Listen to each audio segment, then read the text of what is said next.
Everything will be different from now on from the Dodgers.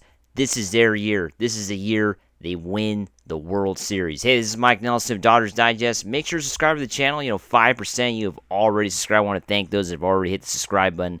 But 94% you have not hit that subscribe button yet. Make sure you do so you don't miss out on any big Dodger news. Let's get right into it.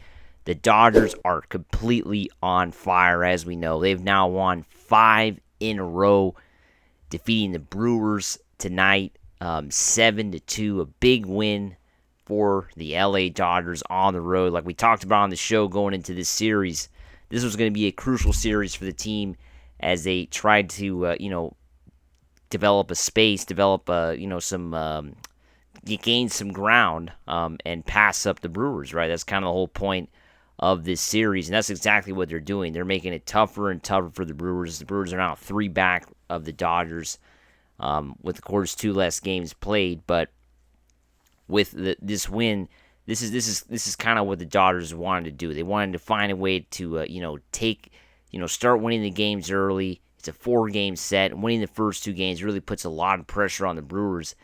Now the Dodgers can even start thinking about a 4-game sweep, which would be obviously historic if they're able to do that in Milwaukee, and really, put themselves in a situation where the Brewers can't even catch up. Right? That's kind of the whole point.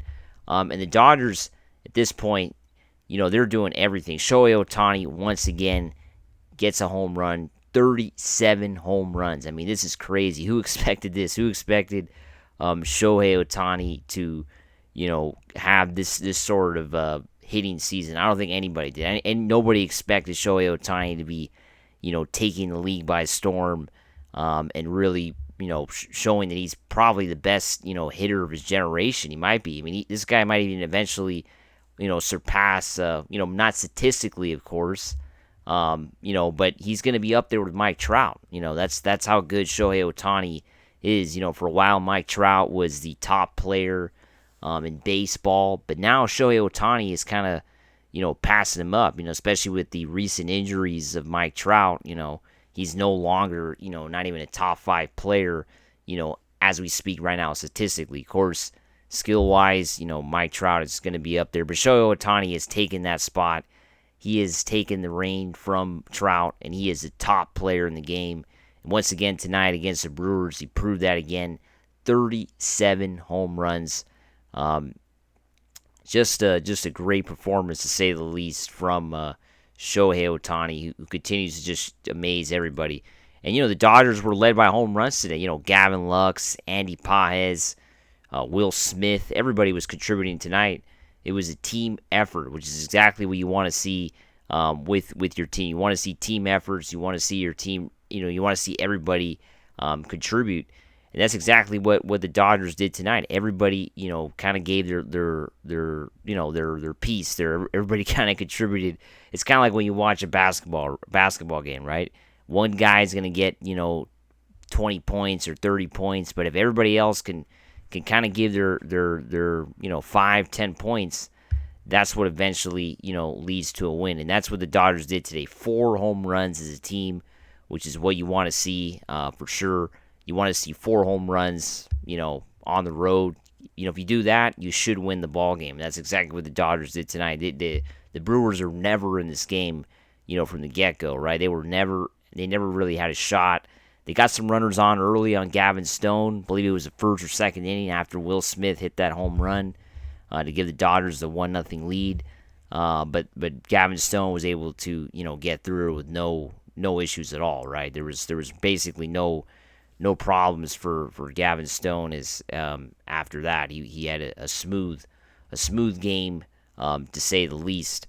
And that's my next point. The Dodgers only used 2 pitchers in this game, which is kind of a shock. I mean, if you think about it, Gavin Stone pitched 5 innings, and then Landon Knack pitched 4. That is of course a rarity for the Dodgers. Landon Knack, normally a starter, but pitched in relief, and now you start to wonder, can Landon Knack, potentially be a option for the Dodgers as a reliever, right? I think that's what everybody's kind of thinking now, because the Dodgers bullpen has been a complete disaster. And with Walker Buehler coming back tomorrow, there was obviously some there's rumblings that Landon Knack's going down, but I mean, in playoff roster time, I think maybe Landon Knack can find a spot on the roster, and maybe they could send one of these other guys they have in the bullpen down come playoff time and put Landon Knack on the roster, because tonight's game he really proved that he could pitch well under pressure. Really had a great game against the Brewers. He could have easily just lasted 1 or 2 innings and got blown up, but that's not what Landon Knack did. He pitched great in the 4 innings. I actually got the win, right, because Gavin Stone only pitched 5 innings. So Landon Knack gets the W, but great game for sure for the Dodgers. A great team win for sure. That's exactly what I think everybody was hoping for in this 4-game set against the Brewers. I think a lot of people were worried that the team would kind of fold after that they had a tough game on Sunday. I mean, you got to remember against the Pirates, they didn't win in extra innings, so there was some worries there that maybe Monday things wouldn't go their way. But it's been the complete opposite, right? The Dodgers have been completely dominant in these 2 games to start off this set, and they got some help today from the Marlins. The Marlins defeated the Phillies, so the Dodgers now have a 1.5 game lead on the Phillies. They didn't get any help with the San Diego and Arizona. They both won tonight, unfortunately, so still 3.5 back in the NL West. But 2 more games to go in the series. Walker Buehler going to be back tomorrow after his absence, so really looking forward to see how Walker could do. It's been a struggle to say the least for Buehler in his time pitching this season, right? Coming off his surgery and all that, so it has been definitely a struggle. So really hoping to see Walker have a good performance for the Dodgers tomorrow night in a game 3 pivotal game. You don't want to lose the next 2 and then have an even series, right? You got to try to win tomorrow, win the series, and keep going 5 in a row. This is the year for the Dodgers. It looks like. I mean, they're the best team in the National League right now. I mean, come on, this has to be the year they go. Look at the Phillies. The Phillies are in complete free for all right now. The Dodgers have to be poised to go deep this year, and this series could be the series that changes everything. If you think about it, I mean, after sweeping the Pirates, maybe if they sweep the Brewers or even win 3 out of 4, that's going to be a huge momentum booster for the rest of the year. And this could be the turning point in August where the team doesn't look back from here, and they just keep climbing up the standings. Can't climb up anymore from number 1, but I mean, they keep that up there. They keep that level up. They keep that high level of play going, and they stay at the top. And nobody's going to be able to stop this team. With Ohtani getting, when is it he hits like 45, 50 home runs to end the season, and then the playoffs come and he chips in another 5. I mean, it's going to be really hard to beat the Dodgers if that happens. Make sure to subscribe to the Dodgers Digest for more great Dodger news.